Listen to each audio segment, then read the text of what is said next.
LeBron James. Scream if you love Five Nights at Freddy's. Alright, let's just cut to the chase. There's a lot of Five Nights at Freddy's merch, to the point where it's practically incorporated itself into the actual franchise. Now, whether it's something cool or an eldritch abomination is, well, up to debate. Or not, this is really ugly. So with the vast amount of characters this series includes in every title, I started to think about what the best, and even the worst official piece of merchandise would be for every single character. Also, specifically picking merch like figures, statues, or anything related, rather than products prominently featuring artwork in them, as, well, it would have been too easy. Also, of course, all these picks are just my personal opinions, usually basing it off of appearance, uniqueness, or how it incorporates an actual part of the character. So, starting with Freddy Fazbear. Easily the character with the most merchandise regarding the series, has a lot of good merch to choose from. But if I were to pick only one, it would have to be Funko's Jumbo Freddy figure. Standing at 13.5 inches tall, this magnificent animatronic bear has a moving jaw, just don't stick your finger in it, adjustable joints, way better than the 5-inch line, and comes with his very own microphone. After all, he wouldn't be Freddy without it. Firmly grasp it! The worst? Wow, there's a lot. Pinpointing the worst one wasn't the easiest task in the world.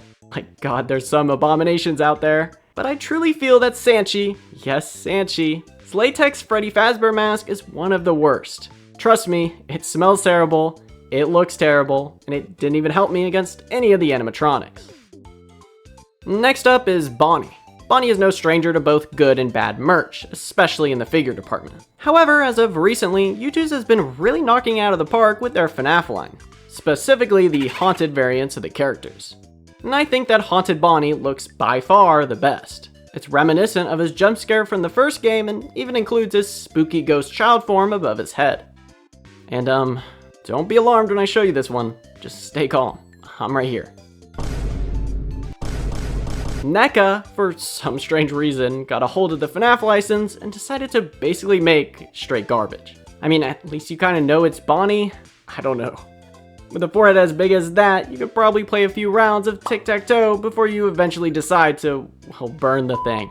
Chica, I'll be honest, hasn't fared the best with tie-in merchandise.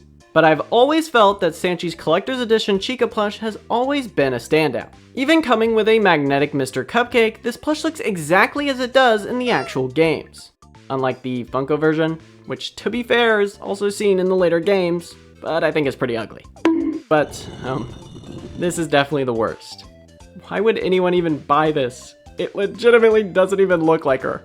Speaking of things that also don't look like her, Mr. Cupcake has fared quite poorly regarding merchandise for the series. As it seems companies like Funko prefer the toy version of the cupcake, the FNAF 1 iteration hasn't seen a lot of love. However, at the beginning of this year actually, Funko made a giant 16-inch Mr. Cupcake plush specifically from the movie, and it's easily his best piece of merch. It'd have a very nice spot on my bed if I could find one online. However, on the direct opposite end, U2's also made an attempt at a jumbo-sized Mr. Cupcake. And while it looks pretty good here online, seeing pictures in person makes me glad I never pre-ordered this thing. The candle on top sinks into the top of his head, making it look like he fell off a bike or something like that. Especially considering how good Funko's is, it really feels that U2's just simply offers a, well, worse version. Now, easily the best piece of Foxy merchandise is the Funko statue. I mean, just look at it. Fit with this small section in Pirate's Cove, this Foxy statue is probably up there as one of the best FNAF merch options out there. Perfectly representing his mechanic from the first game and being, well, visually appealing to the eye. I mean, what's more to like? I know what's more to like. Anything but this. At least with Bonnie, you could kinda tell it was him. Now all of his life has been sucked out of him just so he can turn red. What?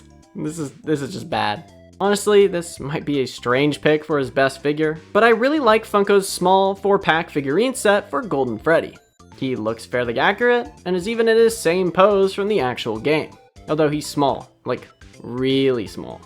On the other hand, we've got this pretty ugly looking clip-on plush. I don't really know if it's meant to be a withered Golden Freddy or not, but he's part of the same set with the rest of the ugly looking FNAF 1 animatronics. So... for the actual endoskeleton, I believe the only actual piece of merch regarding their design is the new Fightline figure, which is of course based on their FNAF World appearance. I mean, looks good to me. Just keep an eye on him. Don't want to accidentally start an Endo army. Oh. So there actually is a McFarlane figure for the endoskeleton. It looks really good, but I'd only consider it the worst due to its differences in design from the endoskeleton in the game, mainly in the shape of its upper torso and body. But I do like that its eyes are closed, just like the backstage shot from the game. On to FNAF 2, Toy Freddy's U2's plushies are pretty good, even though I've never really been a big fan of the whole U2's eyes shtick. But personally, I really do like what they call the Rage Quit version overall, as it's one of the rare instances that a piece of merch solely captures his gamer appearance from Ultimate Custom Night. You know, the one where he plays Five Nights with Mr. Hugs. That game was totally rigged! Next, we have Green Toy Freddy. Well, not really. He's the Funko Pop FYE exclusive, glow-in-the-dark variant of Toy Freddy. I mean, really, what else is there to say? While the normal Toy Freddy Funko Pop actually looked pretty good, considering it is a Funko Pop, this just simply looks unofficial, like a straight-up bad bootleg. Toy Bonnie is pretty infamous for having a large amount of merchandise of him being, well, flat out the ugliest things I've ever seen. But there are a few that do shine out, and for my pick, it has to be the McFarlane figure. Yeah, it depicts his more crazy look with smaller pupils and an open mouth, but I think it captures it well. The left air vent is also a cool bonus, even though he never really appears there, but oh well. And out of the large selection of cursed Toy Bonnie merch, I decided to pick the Squish Me as the worst one. At least at a distance, some of these other plushies or figures kinda look like him, but this is just awful. No care or anything. And don't even get me started on the glow-in-the-dark version. Toy Chica's best piece of merchandise is definitely her official Funko plush. For some reason, they decided to put a lot more effort into this one, like segmented toes, embroidered eyes, and a much better looking beak than Chica. To be honest, everything here looks a little bit better than Chica. And again, like Toy Bonnie, I truly think her Squish Me is the worst merchandise item for her. Specifically the glow-in-the-dark version. It looks like it came from outer space. Like I said before, it seems that companies who make FNAF merch are more of a fan of Toy Chica's cupcake rather than the original Chica's cupcake. But honestly, Funko really knocked it out of the park here. It's almost like a plush replica of the cupcake from the game. Easily the best. On the other hand, Good Stuff's toy cupcake plushies are just a lower quality version of Funko's and seem to be mimicking the blacklight style they had going on a few years ago. I don't know, they look weird, strange color choices. Next. With such a complex design, getting Mangle right has always been something that a lot of FNAF merchandising companies have struggled with. However, Hex's Mangle Collector plush is definitely a standout. Able to piece her apart, just like the Ruthless kids in FNAF 2, his body shape surprisingly gives off that same design element that made Mangle so intriguing in the first place. However, this clip-on keychain for Mangle didn't even attempt the same design philosophy. At least give us the missing eye or endoskeleton head, but whatever. And of course, another forehead you can play tic-tac-toe on. There's one character, if it can even be called that merchandise companies seem to flock to whenever FNAF 2 is mentioned. This being Funtime Foxy, but not the one from Sister Location. This is technically the fixed version of Mangle only seen on this one poster in FNAF 2 and in FNAF World. Funko's attempt at Funtime Foxy through their 5-inch figure line is honestly what I think they would have looked like. It's got the hook hand, has Mangle's head, and even comes with a tail. If only they made the other toy animatronics into figures. I mean, come on. However, for some reason, they really dropped the ball in the Mystery Mini department. This was Funko's first design for a Mangle Mystery Mini. However, with its resemblance leaning more towards a fixed version of them, or Funtime Foxy, I'd say this is the worst representation of this design. No hook or anything. Sad. Lots of talk about Funko because next up is Balloon Boy. And personally, I've always liked this 2-inch, probably 1.5-inch figure of BB. It's essentially just his look from the games, same pose and all. Kinda reminds me of his movie version a little bit. What doesn't remind me of the movie version is this clip-on keychain version of Balloon Boy. Or Withered Balloon Boy? Yeah, it seems that this piece of merch is actually based on a popular fan edit of Balloon Boy from user Fazboggle before FNAF 3 was even ever released. So if you want merch of a stolen design, here you go. Without a doubt, the puppet's best merchandise is the Hex plushie. Good thing too, because I actually own this one. All of its limbs are bendable to create some fantastic poses. The white parts all glow in the dark, and it even comes with its very own gift box that magnetically connects to her hand. It's literally perfect, and is spot on to what the puppet actually looks like in the games. But unfortunately, other plushies also have to exist. While Funko's attempt certainly isn't bad by any means, Good Stuff is essentially just a worse version. I still can't get over how they did the bottom lip. It doesn't even connect to her mouth. It's just stuck on the bottom of the chin. Despite appearing in basically all the series' merchandise tags, boxes, or covers, the actual Withered animatronics from FNAF 2 rarely get any official merchandise, to the point where other companies have started to fill in for Funko. Regardless, Hex has done a very good job with their plush representation of Withered Freddy. He looks like a worn out teddy bear, and has that same kind of vibe that Withered Freddy had going on in FNAF 2. Whatever that was. Somehow though, McFarlane kinda dropped the ball here, because their Withered Freddy figure is essentially just a normal Freddy figure with some rips and tears. His backdrop also isn't very interesting, just being a small wall from the location itself, strangely named the Party Wall. However, Withered Bonnie has actually been a favorite out of the 5 Withereds, with him getting significantly more merchandise compared to the rest. My pick for the best figure is definitely U2's, as it packs this same amount of detail present on him and kinda gets rid of those U2's eyes they do. I mean, you can still kinda see it, but it's not as prevalent here. Funko's mystery minifigure of Withered Bonnie isn't even bad at all. I just think the jaw placement is sort of silly with how it's done, and I wish he stood up a little more. Again, Withered Chica's design really shines through on the new U2's figure. They were able to capture her sunken eyes, T-posing stature, and gaping mouth all in a 5-inch collectible figure. But what if we got a little smaller? Here comes McFarlane's attempt at a Withered Chica included with the Parts and Service playset.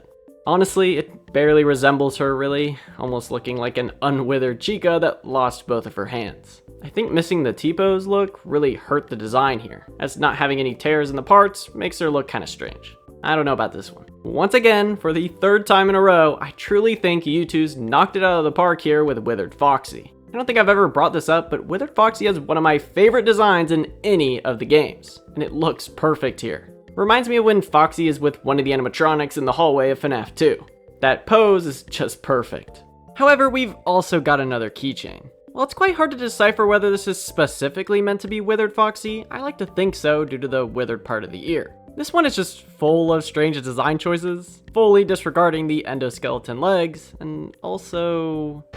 Good grief, he's naked! The last up on the withered list is Golden Freddy, who's in quite a strange spot regarding merchandise. This is simply because a lot of companies seem to just mix the FNAF 1 and 2 versions together to represent this one animatronic. However, that doesn't mean there aren't some good ones, like the Withered Golden Freddy Hex plush. It's a little different from Withered Freddy, while still keeping what makes Golden Freddy so special in that game. And you can actually achieve that sitting look he always does. Definitely a plus. If you don't count the clip-on plush I mentioned before, this Golden Freddy Squish Me is definitely an ugly beast. For some reason specifically made to stand, just as everyone remembers that animatronic doing all the time.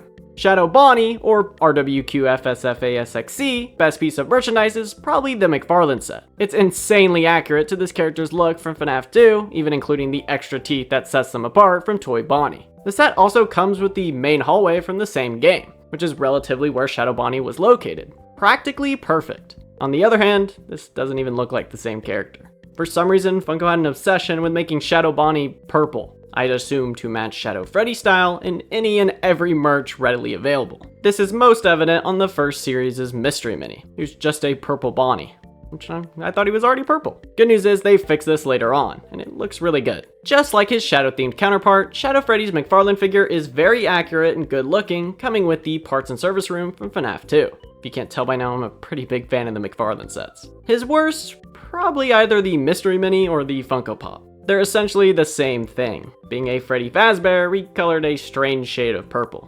Honestly, they both look more like their movie versions rather than the design, specifically from the game. And since we're still talking about Easter eggs, Endo02 does have some merch, specifically talking about the, again, small Funko 4-packs. I mean, what else can I say about it other than it's done really well, and looks just like the endoskeleton from the game in a breakable format. Which means the only other piece of merch for this character is the blacklight version, which is the worst. And no, I'm not counting whatever this is. And lastly, JJ, which I have to mention, unfortunately doesn't have any merch. Sorry, JJ fans. Moving on from small Easter eggs, we've got the appearance of Purple Guy. Yes, the actual sprite itself has a handful of merch items. Out of all these choices, I personally like the U2's quite a lot. Officially termed the Purple Guy Sprite, this figure emulates a lot of the charm that came from Scott's sprites in the FNAF 2 minigames. Now on the other side of Purple Guy U2's is this thing. Yeah, I guess this figure is meant to represent a more human approach to the actual sprite rather than just a bunch of blocks on its own. Don't worry, it reminds me of Vincent too. And how could I forget the best and most influential character in the entire series? Well, characters, the Paper Pals. Yes, they do have some merch, not a lot. And I would say the best has to be the McFarlane figures. Decorations? Something like that. They come with their designated party room and hang on the walls, joined by Withered Bonnie. Which unfortunately means that the Paper Pals mystery minis from Funko are by default the worst merch. Only really because they're less accurate to the models from FNAF 2, missing Paper Freddy's top hat, and having more chibi, simplified features. Doesn't mean it's bad by any means, just lesser. For Springtrap, it just has to be the Hex plush. Besides it having all the other aspects a normal Hex plushie has, this Springtrap design is easily the most accurate out of any of the other pre-existing plushies. While it's quite unfortunate that in early drafts his knife was taken away, I think the replacement is honestly a better fit, with it being the Shadow/Phantom Cupcake. This small detail in FNAF 3 has had no merch made of it beforehand, so it being included as a bonus here is just wonderful. It's perfect through and through. However, on the flip side, Springtrap's McFarlane figure kinda sucks. It's missing the leg withering and doesn't even attempt to show William Afton's corpse inside, simply making it just a normal endoskeleton. He also holds the world record for having the largest snout alive. Or not alive, I don't know. It's quite disappointing because I think they did a great job with the rest of FNAF 3's characters. In fact, Phantom Freddy's best figure is his McFarlane figure, halfway because it's his only figure, or really his only piece of merchandise in the whole series. I love that they added his missing, or sometimes not missing, leg to this little guy. Just feeds into the confusion.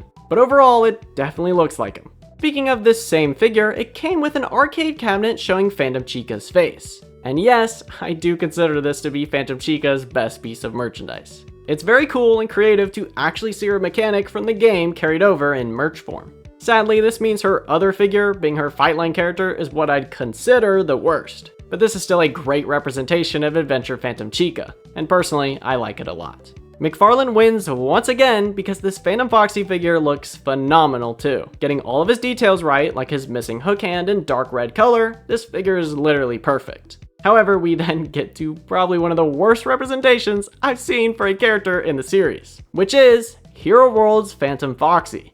Included in a 2-pack with this series' Mangle, this version of Phantom Foxy is literally just a green recolored Nightmare Foxy. I don't know, Funko really dropped the ball when it came to the Phantoms. Like they're literally recolors. Just make the withers and then recolor them. Getting back to some good merch, Phantom Balloon Boy's McFarlane figure, once again, just looks perfect to me. While it may not be as green as it looks in game, it still represents him well enough. Comes with the Freddy stand too, nice bonus. And like I said before, Funko did indeed drop the ball because this is what Phantom BB's plush looks like. It looks sick and needs to be put down, I'm sorry. And unfortunately, the last two Phantoms, Phantom Puppet and Phantom Mangle, have no merch, being figures, statues, mystery minis, etc. And with that, fully covers every character in FNAF 1, 2, and 3. Hopefully with newfound information, you'll set your heart out to find both the best and worst merchandise for your favorite character. I know I sure have.